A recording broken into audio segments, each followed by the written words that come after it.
In our study of the Kena Upanishad, so far we have seen that there is a lower level of existence of which we are a part, which we know somewhat, and then there is a higher divine existence of which we know practically nothing.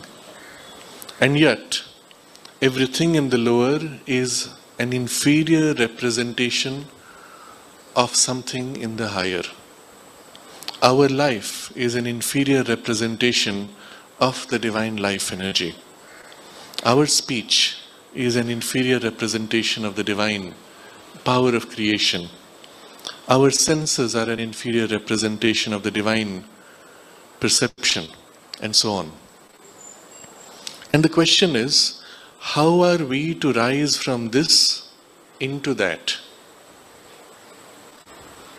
That is always the larger truth, which forms this lower, inferior reality or experience that we have.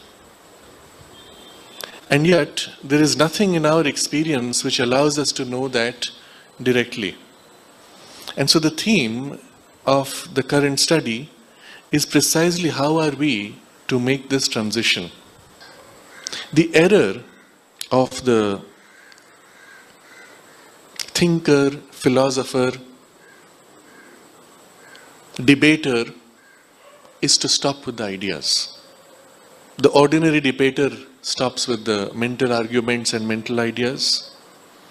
A more profound thinker and philosopher goes into this realm of the higher thought, and there touches something, experiences some insight, and says, oh, I know, and can stop there. And then we lose the opportunity to go to the thing itself. How are we to do that? And this text now, which we are reading, we had briefly read last time, but now we must go deep into it. Sri Aurobindo writes, the way is to use our mind rightly for such knowledge as is open to its highest purified capacity. So there are two things here. There is a higher capacity of the mind. As it gets more and more purified, it gets a higher capacity, and there is a highest purified capacity of the mind. And then second thing is to use this capacity rightly. So first you must develop the capacity, and second you must use rightly. Practically, what does that mean? When you look at the deeper practices and values associated with the Indian tradition, when in dealing with knowledge, they focused on these two things as the first foundation in education.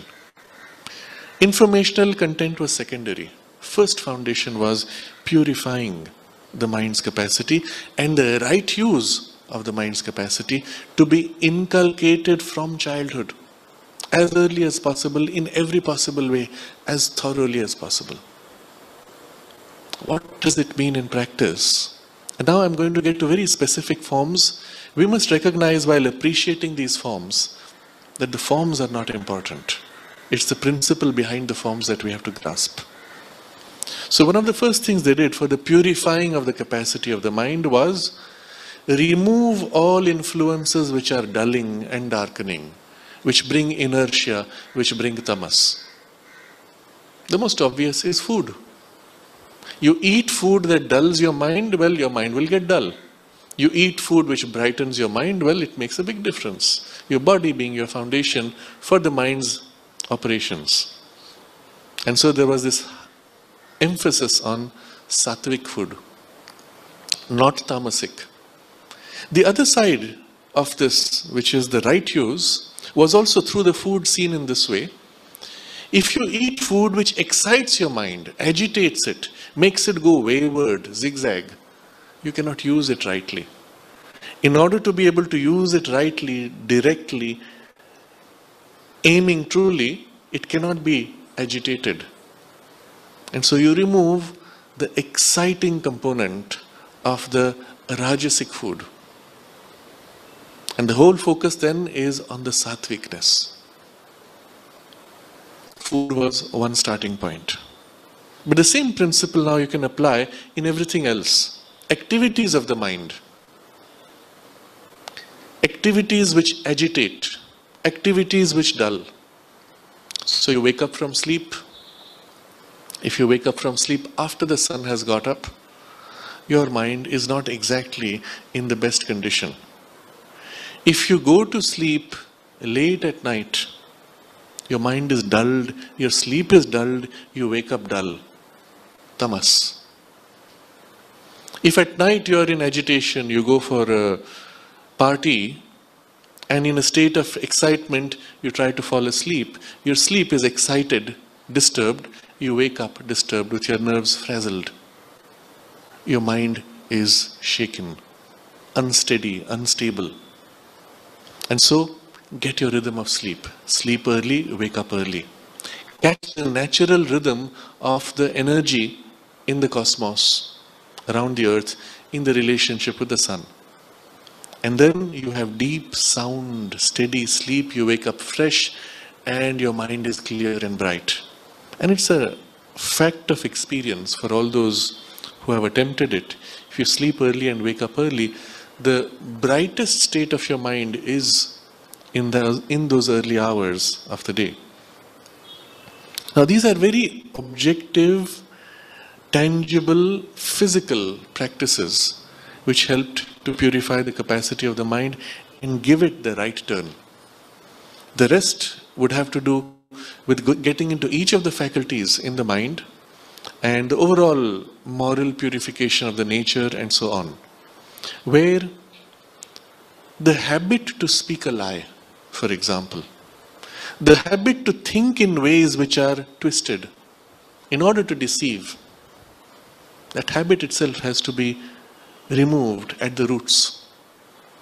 Because as children, for example, if you have learnt that by speaking the truth you get into trouble, you avoid trouble by telling a white lie perhaps.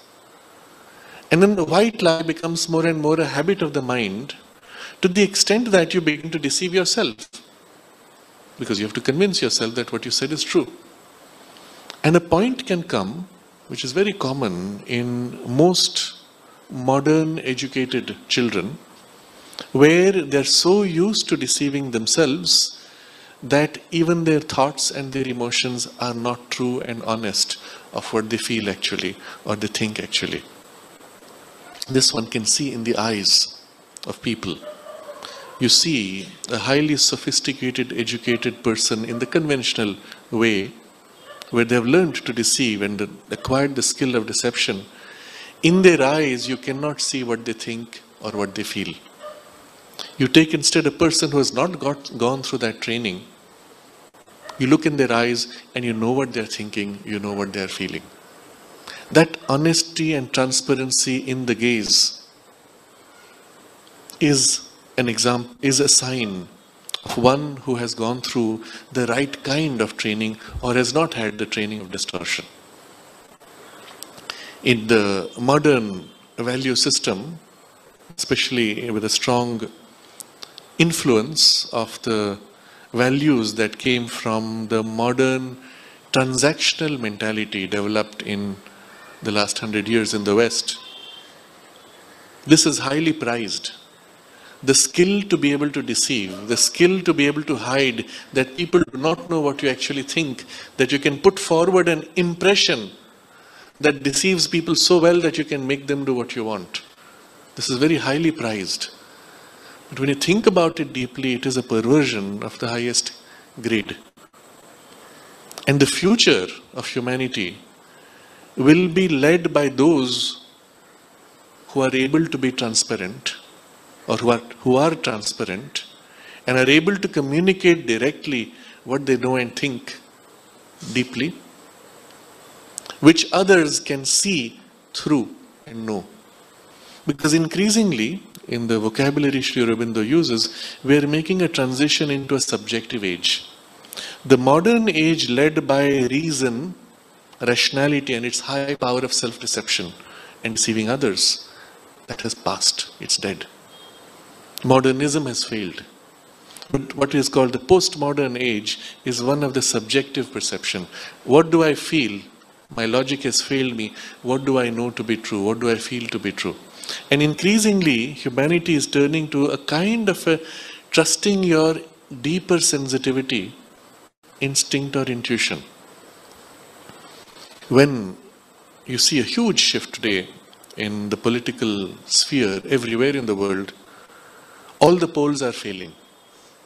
In all the countries you will see where polls are being done predicting who will be voted by the masses, the polls go so radically wrong that even some of the most advanced, some of the mainstream media are refusing to use polls because they become so unreliable. Why is that? Because the polls catch only some superficial appearance. They are even distorted in order to try to influence people. But the common man has become sufficiently conscious that he is able to sense through those appearances and select someone they trust. Even if the person does not seem to be experienced or competent in the conventional way, they want to trust somebody. This shift has happened very suddenly in the last 5 years. And it's happening everywhere in the world. But increasingly, this will be the type for the future where we will sense somebody and feel deeply and see if we can trust them because we can know this is what they actually think and feel. And there will be a huge shift that will take place. The nature of business will change. The nature of education also will undergo a radical shift as a result of these changes. But this is to point out only that ultimately, the great celebration of the power to deceive that was there earlier has to pass because it is untrue, it is a deception. To have children grow up with this mind trained not to hide, not to deceive, but to see straight and express with clarity and purity and directness. This is extremely valuable to be treasured. So, the way is to use our mind rightly for such knowledge as is open to its highest purified capacity. And so then comes the question of how high can we take this purification? You can start with food and sleep, but that can only go so far. Eventually, there has to be a refinement that takes place in the very way the mind trains itself. And one of the means which they used with great effect was by teaching children to dwell on the ideals. So all the stories we taught little children were idealistic. The stories from the Mahabharata, the stories from the Puranas, they always aimed at a great high truth and imprinted the quest for that, the yearning for that, the value and treasuring of those early on. Contrast this with children who are brought up in the most mundane and superficial values today, where it is, are you wearing this brand of dress? Do you have enough money? What are you going to do when you grow up? Will you be a famous person or not? And these kinds of short-term sensory satisfaction, gratification of the ego and momentary desire was shunned. Instead, you were taught, aim always for the long term. Give up the short-term pleasure, preyas, for the long-term value, the shreyas, that which is higher, superior, finer. And if this is done early on, the whole orientation of the being is towards purification and heightening. You begin to think differently. You begin to think in terms of long-term values. Just as an example, somebody made this statement, some famous quotation. Somebody says that we have not inherited from our ancestors what we have today as the earth. We are borrowing from our children and their grandchildren. You see, the perspective changes radically. We can say all that we have today we have inherited from our ancestors. So we can do what we want because they gave it to us or whatever it is. Or we can turn the same thing around and say, no, we have borrowed from the future generations. And when we give it back to them, we must give it back in the best way possible. You see how the orientation changes. The same position that we are in, you can look at this way or that way.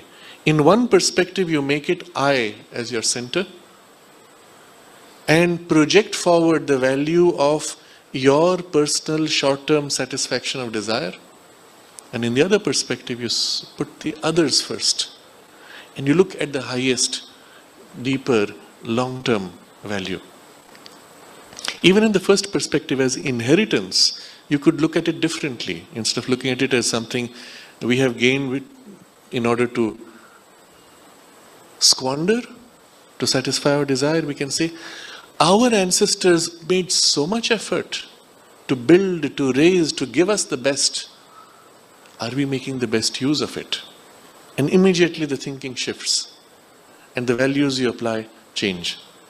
Now, all of this really goes down to a kind of a very deep culturing which has to be there in the mind. And the culturing is done precisely by dwelling on the higher and higher. And by seeing everything, by thinking everything from the perspective of the higher. And so the mind is refined, the mind is purified, and the most purifying kind of thought is to dwell on the essential. I'm still avoiding the key word, to dwell on the divine. Because at that point, immediately one gives to it a certain religious coloring. To dwell on the essential is to dwell on the infinite, on the eternal, on what is true behind the form, on the essence behind the form. And the more one turns in that direction, the more the mind is raised, heightened.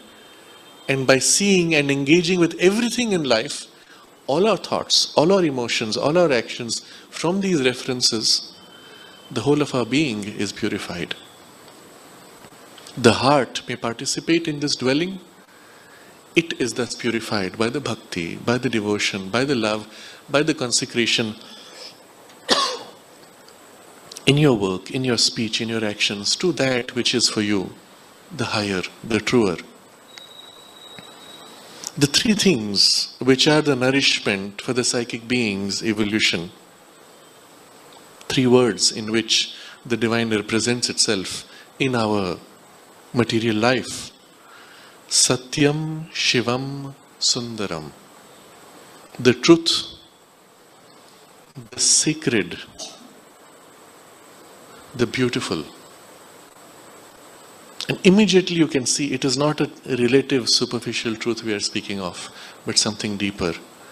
When we speak of Shivam, the auspicious, the sacred, it is not a superficiality, but something deeply felt. And the beautiful is not a superficial beauty, but a deep sense of beauty. These are the things which are the nourishment for the soul. By the dwelling of our entire being on these things, from the beginning, from our childhood, into our adulthood, the whole being is thus formed and oriented, ready for the spiritual possibilities and their highest spiritual possibilities. It was with this intent that the mother began the school in the ashram, where children had come as untainted by the conventional educational and societal values, and she sought to cultivate in them these higher values. But this, even if we have not had from our childhood, we can still begin from where we are. Although there is an element of unlearning, undoing because of the past habits, that which is true can override that which is a distortion quickly, if our effort is sincere and all-inclusive. And so the way we have described it, there's already an all-inclusiveness, because in our thoughts, in our emotions, in our actions, and in our deepest sense of value of the soul's triple seeking, we align ourselves to this. And there is quickly a purification and a heightening of the consciousness generally. Here the focus is much more in the mind, but the mind being embedded in all these parts, Unless there is an overall purification equally, the mind cannot reach to its highest potential. So, the way is to use our mind rightly for such knowledge as is open to its highest purified capacity. Now, we don't have to reach the highest purified capacity. Once we have begun, already the way begins to open to us.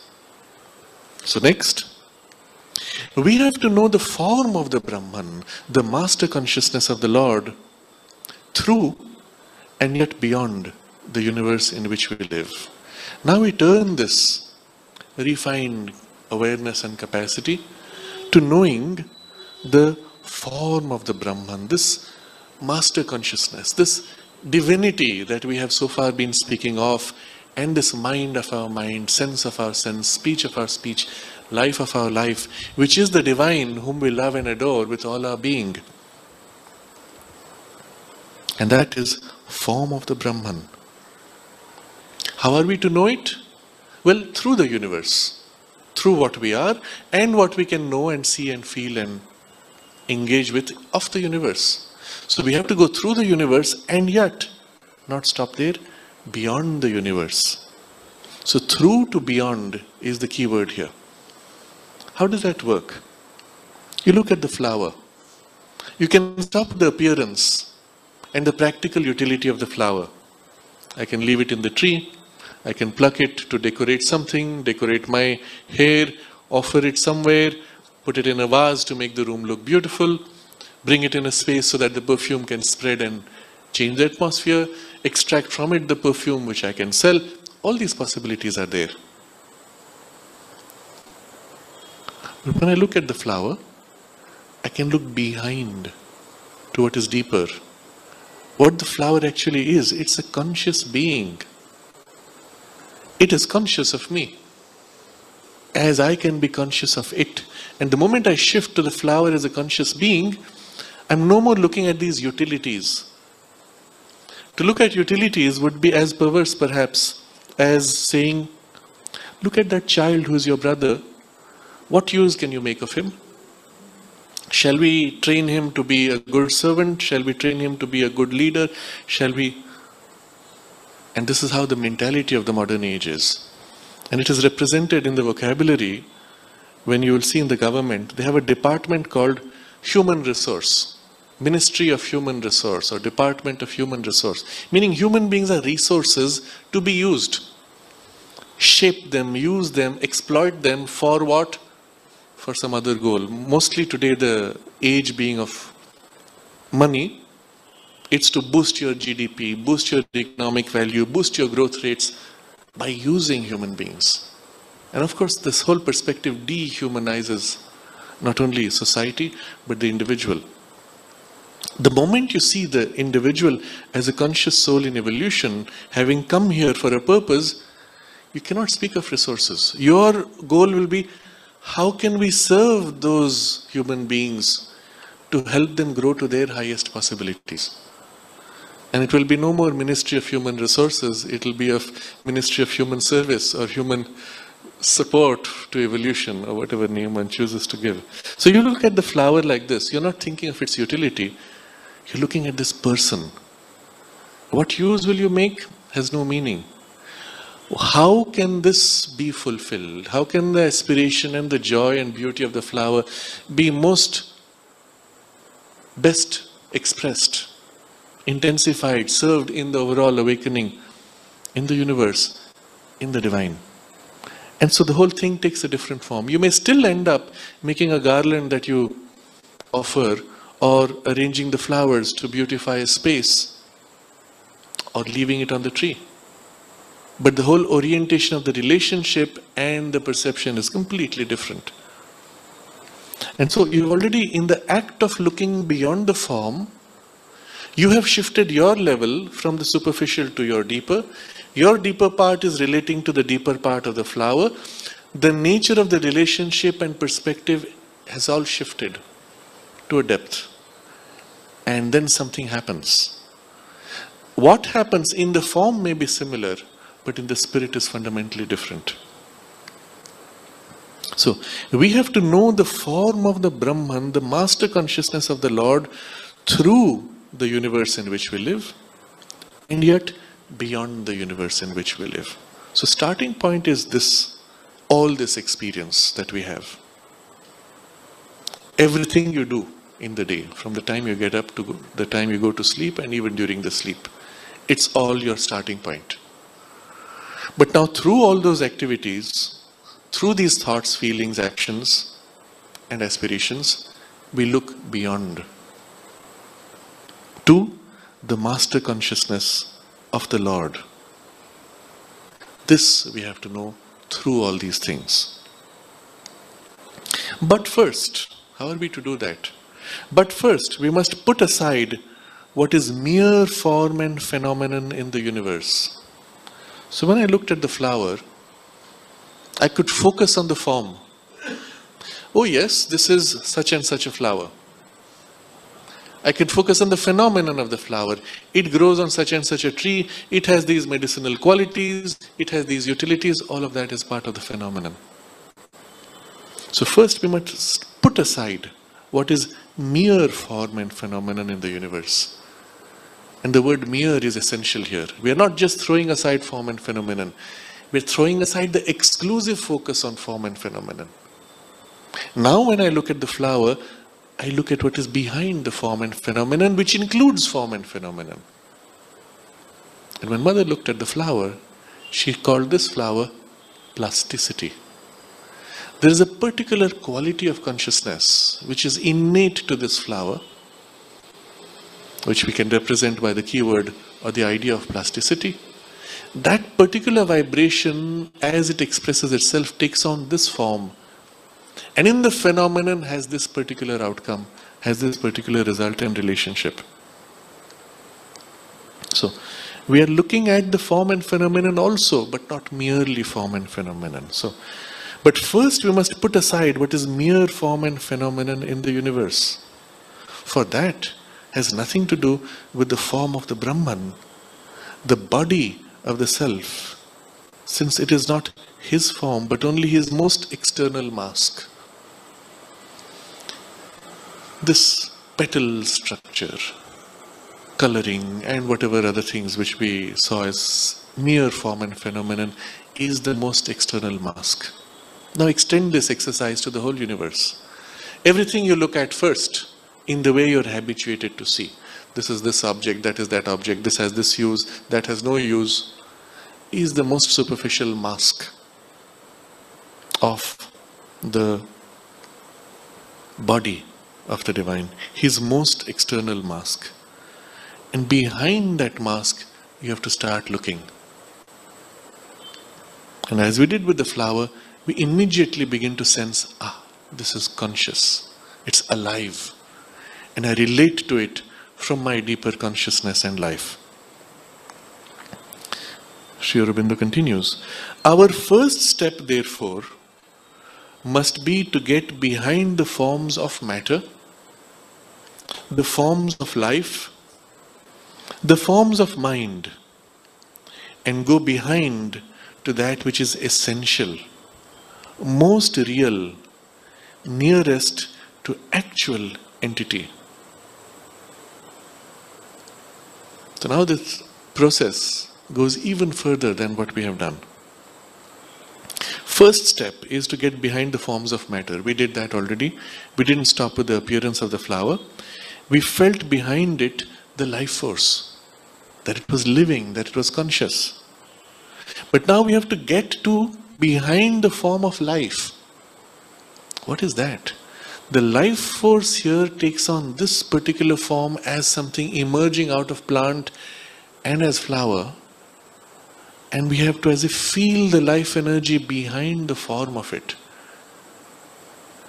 And then behind that, behind the forms of mind, it's aware, it is an awareness, but you try to feel the essential part of that awareness, not this particular form in which it sees you. You will find this happening as you stand in the garden, you look at the flowers. Suddenly one flower is as if more conscious and it draws your attention. Oh, this flower is as if speaking to me. The other flowers are not so distinctly conscious or communicating with me. Or this plant, or this tree. Oh, this is more conscious and I feel the connection here. At that point, you are still in the form of the mind, form of the awareness. Get even beyond that and feel the essentiality. This is conscious presence. You don't have to give it a name, but just feel that. Go back to that which is essential, most real, nearest to actual entity. What do you mean by actual entity? Let's say this flower, I could tear off the petals, 2 or 3 of them. Would it still be the same flower?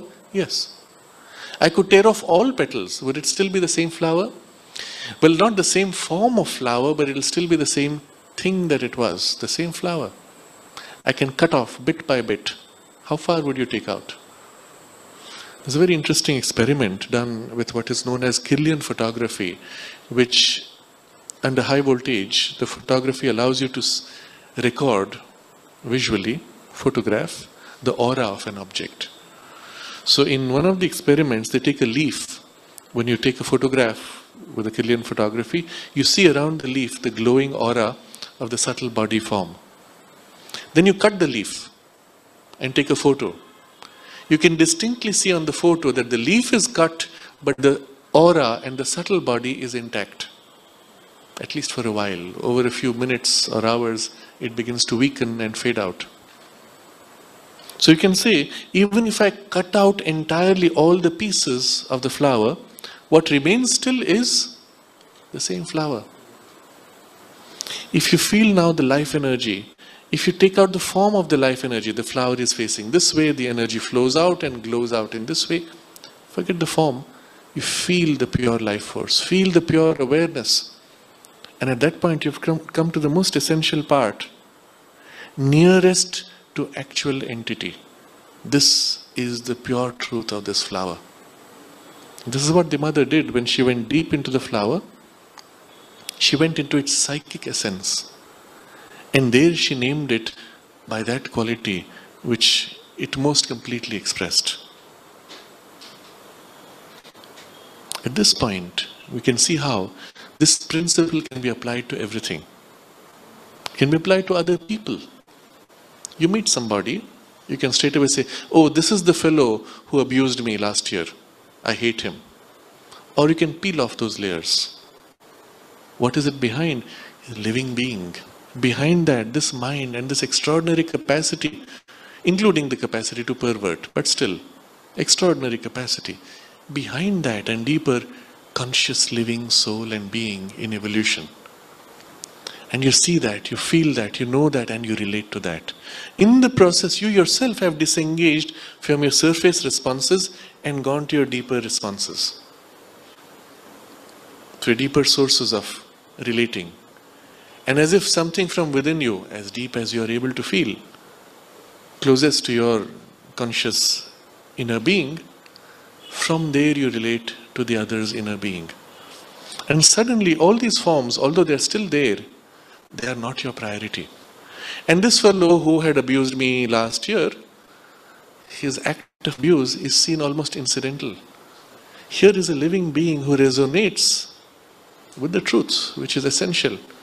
And I could relate to that, and all of these things fade out. There's so much that can be done together. And all of us together can do so much on this level. This becomes now the essential, most real, nearest to actual entity. Now you notice, you can do this with people, with objects, with the whole universe. What is this universe? Oh yes, all these forms, the sky, the ocean, the mountains, the trees, the people, these are the superficial forms. And you go behind until you begin to glimpse as if the whole universe is one gigantic conscious divine being. But you go beyond the form of life, the form of mind, and then there is this essential divinity which is pouring out through all this. And you relate to that. And finally, you can do this with yourself.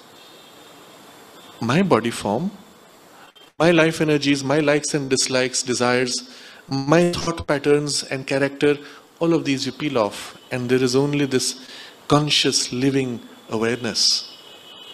And to the extent that you can feel, to the essentiality as close as you can go to, immortal. Not bound to this life, not bound to this personality. having passed through many, whose memory I may not have, but I know it is there. It is immortal. So at this point, when one thus begins to peel off and go deeper, and this is the first step, he says, what do we see? What remains? So rereading this text, our first step therefore must be to get behind the forms of matter, the forms of life, the forms of mind, and go back to that which is essential, most real, nearest to actual entity. The things which do not seem but simply are. They are true, real, self-existent.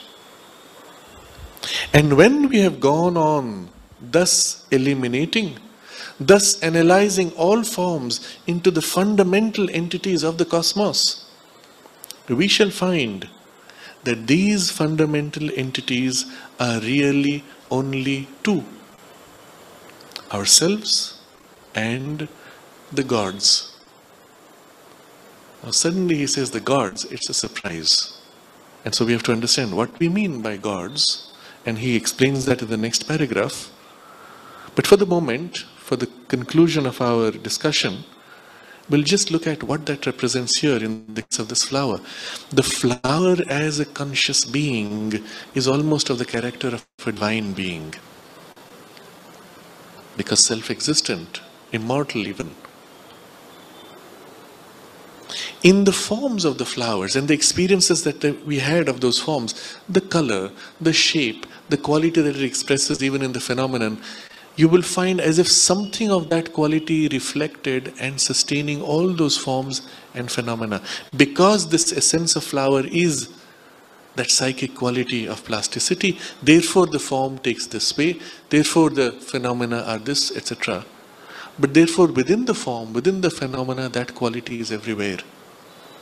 And we will discover that this essential quality or power of consciousness is not just in this form in its center, but in everywhere in the form as it spreads out. Not only in the flower, not only in its petals, not only its color, not only in its shape, not only its interactions energetically with other things, but thus it is felt everywhere in the universe. And as if these essential qualities or powers of consciousness come forward in combinations, making for this appearance of the forms and phenomena of the universe. These essential powers or qualities are universal, and they are conscious. They are living awarenesses, and they are each of them an aspect or a power of the master consciousness behind the Brahman. And so they become as if intermediaries with that. So in the text of the Kena, we are now ready to fully appreciate the first verse of the second part. If you think that you know it well, little indeed do you know the form of Brahman, that of it which is you, that of it which is in the gods. This you have to think out. So when you begin to be conscious of that part of the Brahman which is you, that part of the Brahman which is in the gods, and therefore meaning in everything, in every form, in every phenomenon, when you think of this, then you begin to glimpse that which is behind. I think it known. And so first you begin to have the glimpse, now I'm closer, now I feel, now I can know, now it is as if I'm beginning to know.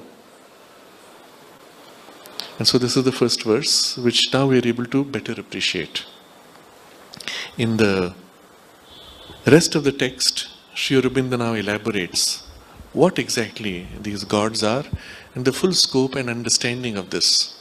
But in our own way, in our own introspection and exploration, we have come to this, following Sri Aurobindo's guidance, we have come to the perception that there is something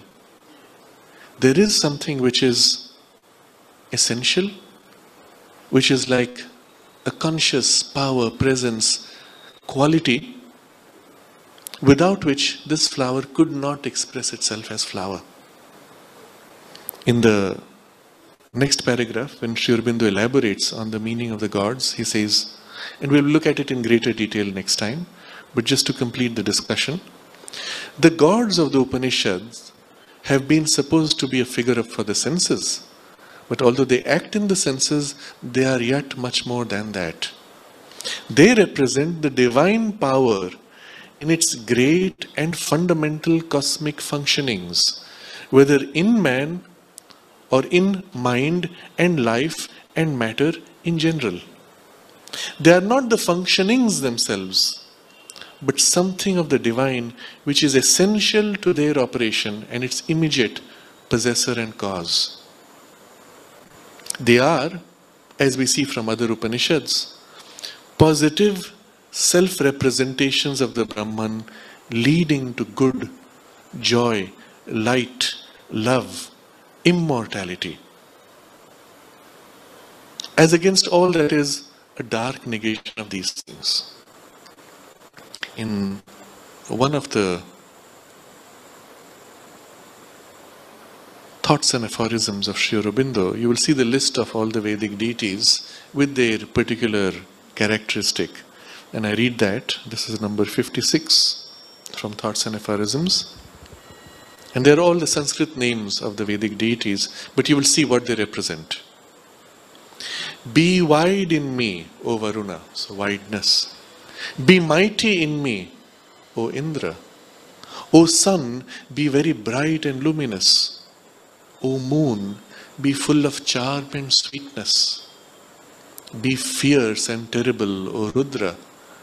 Be impetuous and swift, O Maruts.